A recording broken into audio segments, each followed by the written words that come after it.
Et pour le coup, ta première émission, c'est quand tu repars donc une seconde fois à Saint-Martin. Ouais. Donc, Comment ça s'est passé? C'est la prod qui t'appelle? non, c'est Stéphanie qui m'appelle. C'est Stéphanie qui m'appelle. Donc elle me dit qu'elle a des choses à me dire, qu'elle ne veut pas me les dire par téléphone et qu'elle aimerait bien que je revienne sur Saint-Martin. Donc je suis un peu choqué. Je lui dis que je vais réfléchir parce que je venais vraiment de couper les ponts avec, quoi, depuis quelques jours, une semaine. Donc tu te conditionnes, hein, tu te conditionnes à ça, tu te persuades, et puis bon voilà, les mois ont passé, etc. Donc à un moment donné, il faut prendre des décisions, et là je la prends. Et puis elle me rappelle, donc ça chamboule un peu le truc. Donc je lui dis que je dois réfléchir.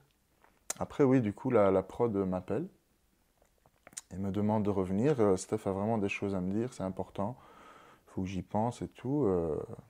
Et je dis oui, ok, je viens. Tu repars avec ton Je fils. repars avec mon fils. Qu'est-ce qu'elle te dit? Euh, je l'ai vu uniquement pendant la séquence, hein, Ah, hors de uniquement dans le question. cadre Oui, du oui. tournage. Donc ce Ok. qu'on devait se dire, ce qu'on a eu à se dire, on l'a fait vraiment en séquence. Et je me souviens, elle était très touchée et aussi très touchante pendant Ouais, cette séquence. ouais, Elle a beaucoup ouais, pleuré. ouais. Est-ce que Moi, je tu suis sais peut-être un peu pourquoi? plus parce qu'elle était sincère, voilà, elle était sincère, elle était.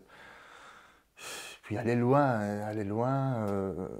Je sais qu'elle a du mal quand elle est loin de moi quand même. Bon, si c'est clairement terminé, ça passera un jour, mais là, je sais que elle a du mal quand même quand elle reste loin de moi comme ça aussi longtemps. Et puis, elle a vraiment senti que là, elle me perdait pour de vrai. Et je pense que les candidats l'ont aidé. Lucie l'a beaucoup aidé. Ils lui ont dit, écoute, voilà, tout le monde fait des erreurs. Il est venu te voir jusqu'ici. Il a l'air sincère. Pense-y, pense-y. Donc, elle avait tout le monde autour d'elle qui l'aidait un peu. Et ça lui a fait du bien. Alors, elle s'est un peu lâchée.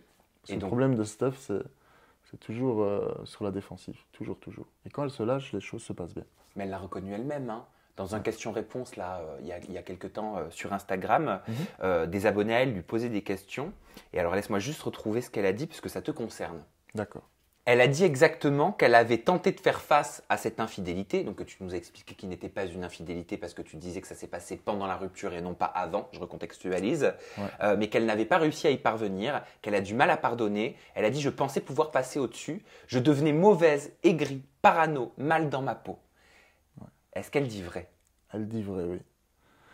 On a fait baver ici les derniers mois où on était ensemble. Ouais. Parce que vous vous êtes remis ensemble 8 mois après la Villa des Cœurs Brisés, c'est ça à peu près, hein?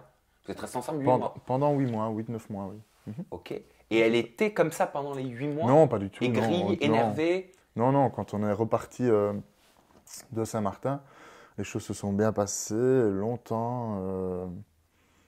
Je n'ai pas compris le revers comme ça, le retournement de. Parce que ça a vraiment été bien jusque. Donc on se remet au mois de juin. Et je pense que les choses se passent super bien jusqu'en décembre. On fait même la nouvelle année et tout, c'était top, quoi. Mais est-ce qu'il y a un événement qui a déclenché ça? Qu'est-ce qui a fait? À quel moment d'ailleurs tu as constaté qu'elle avait changé, qu'elle était différente? Mais vraiment début d'année, comme ça, je sais pas, janvier, février, ça a commencé à être de plus en plus dur. Relation pas évidente.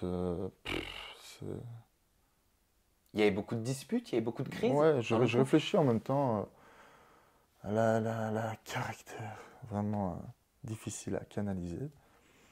Euh, Mais comme je t'ai dit tout à l'heure, quoi, quand ça se passe bien, c'est vraiment un cocon et on est très complices. Et vraiment, ça.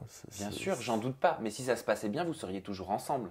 Ouais. Et puis après, vraiment, quand ça commence comme ça, on est un contre l'autre, il y a moins de complicité. Je pense que même si l'amour est toujours là, au quotidien, ça devient compliqué. Est-ce que tu sentais qu'elle t'aimait encore? Oui, oui, je pense, parce que sinon, c'est le genre de fille à ne plus s'énerver, à partir, fuir et ne plus donner d'intérêt. Hmm. Et elle m'en a quand même toujours donné. Mais alors pourquoi elle s'est éloignée de toi, tu me dis au mois de décembre, janvier, au moment où vous deviez signer pour la villa, la bataille des couples? C'était un peu plus tard, donc vraiment au moment où elle a vraiment voulu partir, là on devait signer, oui. Parce que tu devais faire la villa, la bataille des couples avec Stéphanie. Oui, oui. Tu devais pas faire que cette émission, même Non. avec elle. Mhm. J'ai entendu parler, moi, des vacances des anges. Enfin, je sais pas si c'est vrai, mais... Peut-être. Ah, je le vois dans ton regard que c'est... Ah, tu sais, après 500 interviews, je le vois maintenant. Ok. Il y avait bien les vacances des anges. Ouais, peut-être. Il n'y avait pas que ça non plus. Non, mais ça c'était plutôt, je veux dire, on a passé casting et tout, ça s'est bien passé.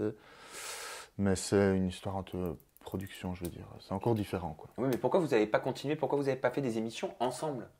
Alors que ça devait se faire. Pourquoi on l'a pas fait? Ben, parce qu'elle est partie. Elle disait qu'elle ne se sentait pas de faire une émission ensemble dans l'état dans lequel elle était. Elle avait peur que ça se ressente aux caméras. Alors que moi, je lui disais le contraire. Je lui disais, on va s'éloigner de tout ce qui te frustre ici. On va être là-bas, hors de tout, avec de nouvelles personnes, des nouvelles rencontres. Et puis, pour faire cette émission, ben voilà, il faut être vraiment complice, à fond l'un pour l'autre. Donc pour moi, c'était la solution. Et pour elle, c'était ce qui aurait pu nous détruire, je pense, dans sa tête. Mais est-ce qu'elle te l'a dit clairement? Non, je ne veux pas faire d'émission avec toi parce que j'ai peur. Est-ce que c'est toi qui l'as ressenti? Est-ce que c'est toi qui interprètes qu'elle a tout fait pour ne pas faire ces émissions avec toi? Bah, je l'ai ressenti, oui. Et puis bon, on en a quand même reparlé par après. Quand les choses se sont calmées, ok, on se sépare et tout, mais on a quand même toujours été en contact et on s'est toujours vus, etc. Et là, bah, quand on en parle, voilà. Elle me dit, ouais, j'avais l'impression que tu voulais juste faire une télé et que ça n'avait rien à voir avec moi, alors que je n'ai jamais cherché à faire une télé sans C'est-à-dire elle. qu'elle avait l'impression que tu voulais profiter d'elle pour pouvoir accéder à une télévision, c'est ça? Non, ça, je pense qu'elle me connaît bien Bah et oui, qu'elle sait que Je me doute. ce n'était absolument pas le cas. Mais voilà, peut-être elle avait l'impression que ça m'intéressait plus que de vivre un truc avec elle. Alors que pas du tout. Mais elle avait peur de quoi si vous faisiez une télé ensemble? Je sais pas, là, elle se dit peut-être déjà que je suis fou hors télé et que ça n'arrangera rien, je sais pas. C'était quoi? C'était un petit peu de jalousie peut-être? À mon avis, Une oui. appréhension? Je pense qu'elle a de l'appréhension et ça ne l'arrangerait pas que, tu vois, que peut-être une notoriété en découle. Voilà.